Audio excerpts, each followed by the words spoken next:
En 2016, je suis partie en France pendant 1 an. À ce moment-là, je pensais vraiment revenir pour m'y installer. Mais avec le temps, j'ai réalisé une chose. Je ne peux pas vivre ailleurs qu'au Japon.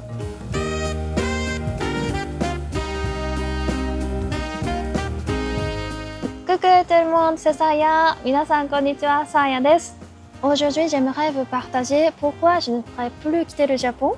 Alors oui, ça sent un peu bizarre parce que je suis japonaise, je vis au Japon, c'est normal. Mais il y a vraiment des raisons spécifiques qui font qu'au final, je me sens bien ici. Attention, je vais peut-être comparer le Japon avec la France, mais ça ne veut pas dire que je critique la France. Ce n'est pas du tout une critique. J'adore la France. J'aimerais habiter quelque temps en France. Donc ne le prenez pas mal, s'il vous plaît. すみません。ごめんなさい。大丈夫？大丈夫ですよ。どうぞ。ちょっと今動画を撮ってて、日本の文化とかを外国の人たちにちょっと紹介したくって。こんなトンボがいる。何トンボになるんですか？糸トンボ？La première raison pour laquelle je ne pourrais plus quitter le Japon, c'est le respect mutuel. C'est pas un truc que je remarquerai tout de suite, mais après avoir voyagé à l'étranger, je me suis rendu compte que à quel point c'est ancré dans notre quotidien. Par exemple, à la station, les gens s'attendent en faisant bien la queue. Quand le train arrive, on laisse les gens descendre d'abord et on monte après. Dans le train, on ne parle pas fort, on mange pas, on essaye de ne pas déranger les autres. C'est pas écrit quelque part, mais on le sait comment ne pas déranger les gens, comment respecter les gens. C'est ce qu'on appelle Anmoku no Ryokai, qui veut dire un accord silencieux. Même dans la rue, on essaye de ne pas parler fort, on mange pas en marchant, on jette pas de mégots par terre dans la rue. J'ai une petite question, c'est pas du tout une critique, hein, c'est juste une remarque. Alors, pourquoi les Français jettent des mégots par terre dans la rue? Quand j'étais en France, c'était un choc, un gros choc pour moi parce que j'ai vu les gens littéralement jeter des mégots par terre comme ça. Ce n'est pas agréable, non, de voir ça, des mégots par terre comme ça. Pourquoi? Je ne dis pas que personne ne fait au Japon. Certains gens, malheureusement, jettent leurs mégots par terre. Mais je pense que c'est quand même... Il y avait beaucoup comparé au Japon. Et du coup, qu'est-ce que je vais dire? Cette ambiance où tout le monde essaye de ne pas déranger les autres me manque énormément. Ça me manque énormément quand je suis à l'étranger.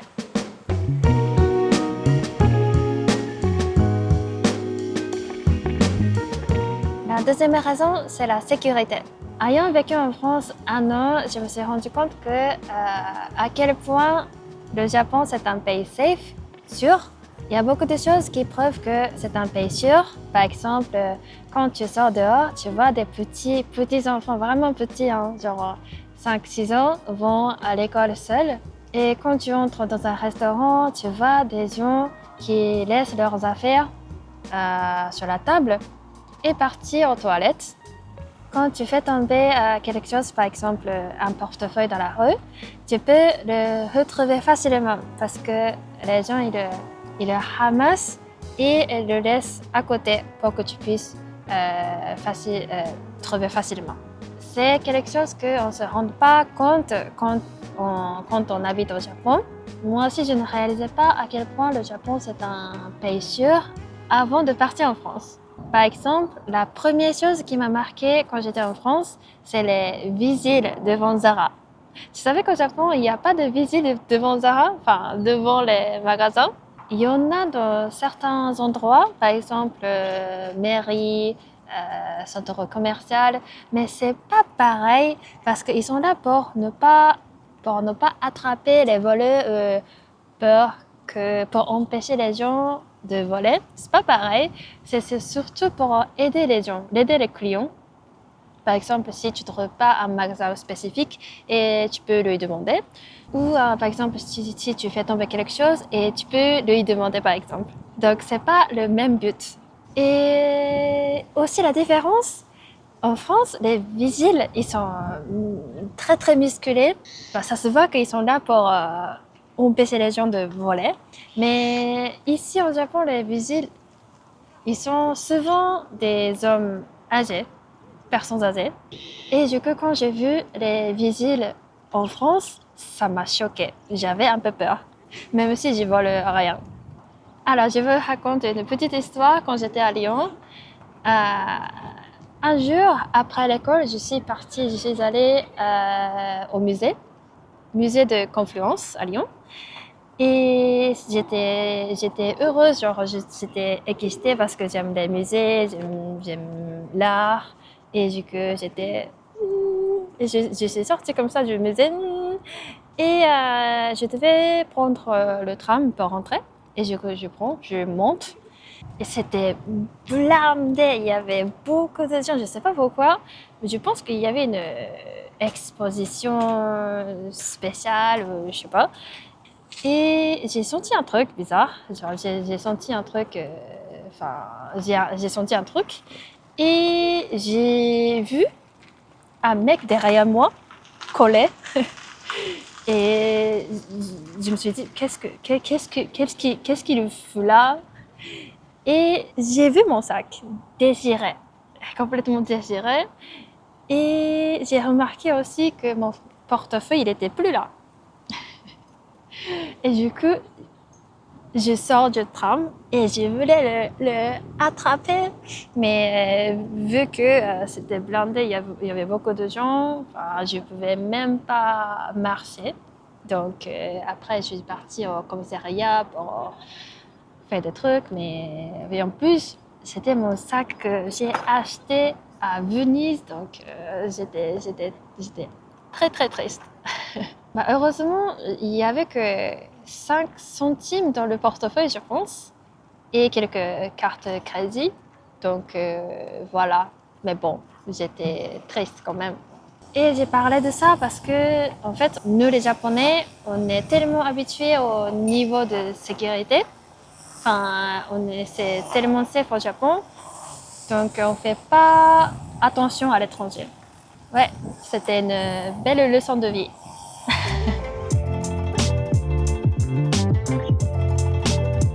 La troisième raison, c'est le confort de vie. Franchement, au Japon, la vie est super facile.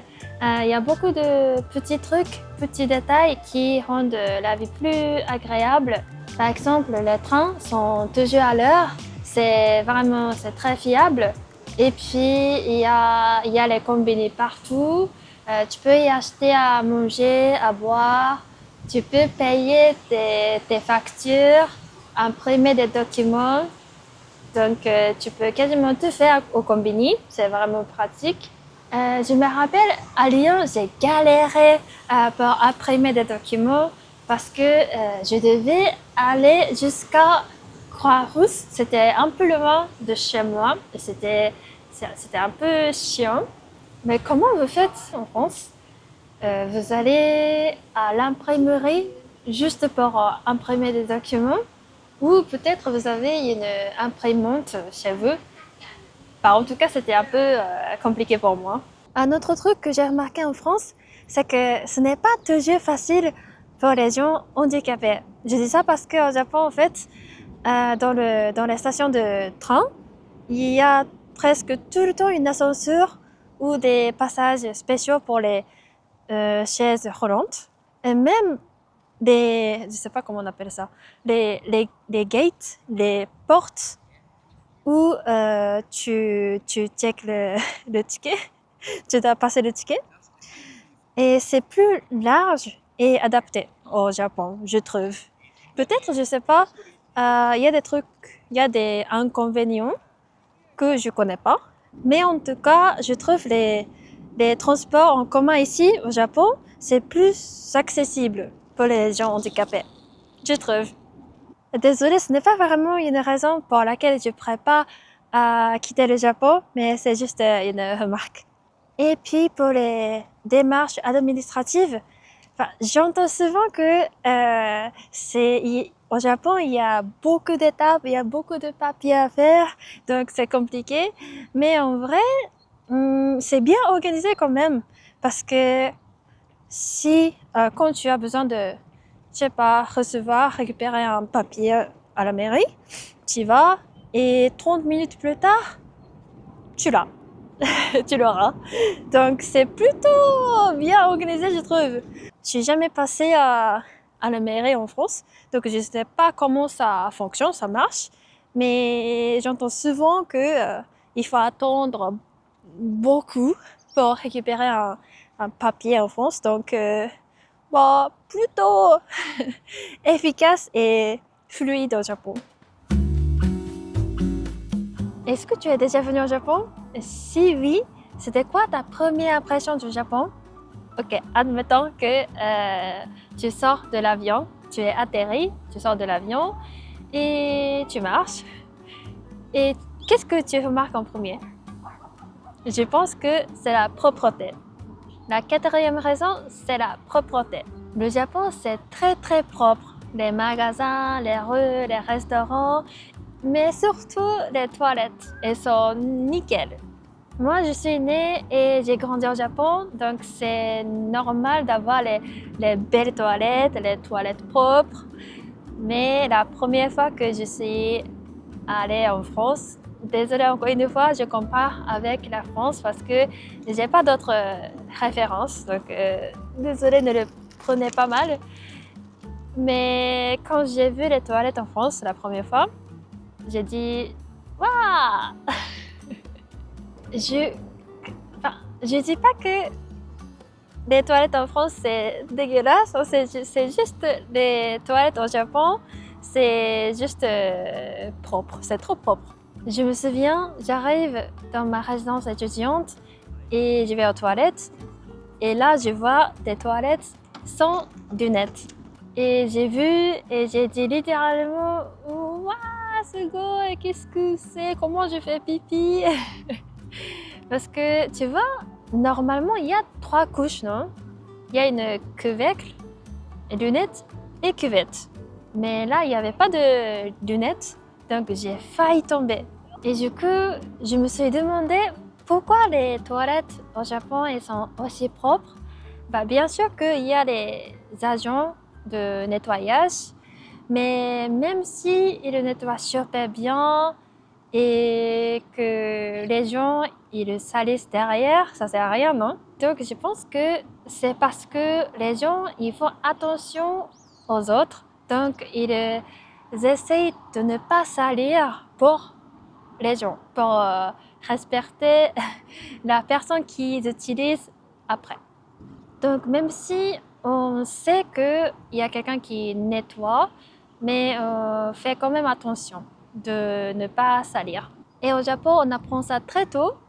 Tu savais qu'au Japon, à l'école, on nettoie les toilettes nous-mêmes. Donc les élèves nettoient les toilettes. Pas seulement les toilettes, les salles de classe, les couloirs, le jardin, partout dans l'école. Donc on apprend l'importance de la propreté depuis qu'on est petit. Et aussi, vu qu'on nettoyait à l'école les toilettes, on nettoyait, et du coup, on sait comment c'est chiant. Et du coup, on fait attention à ne pas salir pour rien, pour respecter les gens qui nettoient derrière. Et moi, j'aime ça, et j'aime la propreté au Japon, et j'aime cette mentalité. Et en plus, moi, je suis un peu maniaque, donc c'est encore plus compliqué à vivre à l'étranger. Même au Japon, parfois, je me dis, quand je suis dehors, je me dis, je me retiens parce que je préfère aller aux toilettes chez moi. Donc, à l'étranger, c'est un peu compliqué. Mais au bout d'un moment, bien sûr que je m'habitue, mais bon, je préfère les belles toilettes au Japon pour l'instant.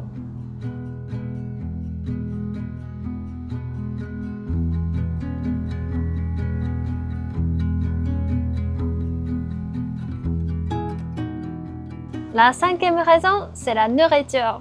Je sais que ça sonne un peu ridicule, mais c'est la raison numéro 1 pour moi. Je ne peux pas vivre sans la nourriture japonaise. Même quand j'habitais en France, je cuisinais tous les jours les plats japonais. C'est un peu bizarre de dire, mais je suis très très japonaise. Et du coup, je ne peux pas vivre sans la nourriture japonaise. 本当に. Attention, je ne dis pas que je déteste la nourriture française, la cuisine française. Je mange quand même croissants, baguettes avec du fromage, charcuterie, etc. C'est juste, j'adore vraiment la cuisine japonaise. J'ai une petite question pour vous. Alors, si tu devais choisir ton dernier plat, tu aurais choisi quoi?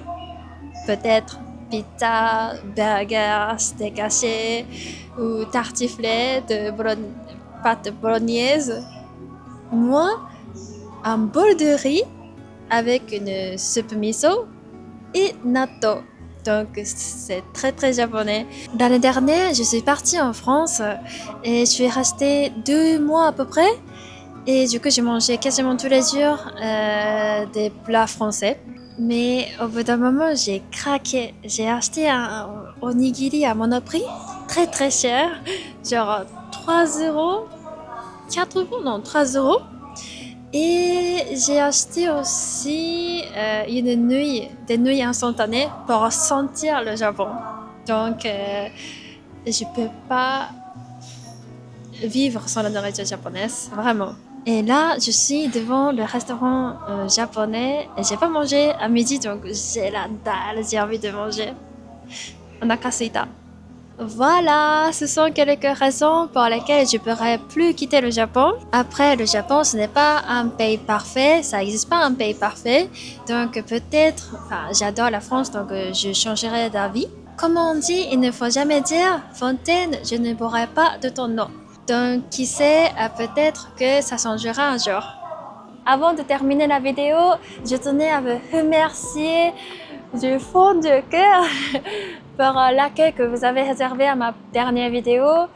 Vous êtes trop gentils, trop gentils. Ça me touche énormément vos messages. Franchement, je m'y attendais pas du tout. Et ça me motive énormément pour la suite. Donc, j'espère pouvoir vous proposer les meilleurs contenus. Hontoni arigatou gozaimasu. Merci d'avoir regardé jusqu'au bout. Si vous avez aimé la vidéo, n'hésitez pas à liker et surtout vous abonner. Ja, mata ne, bye bye.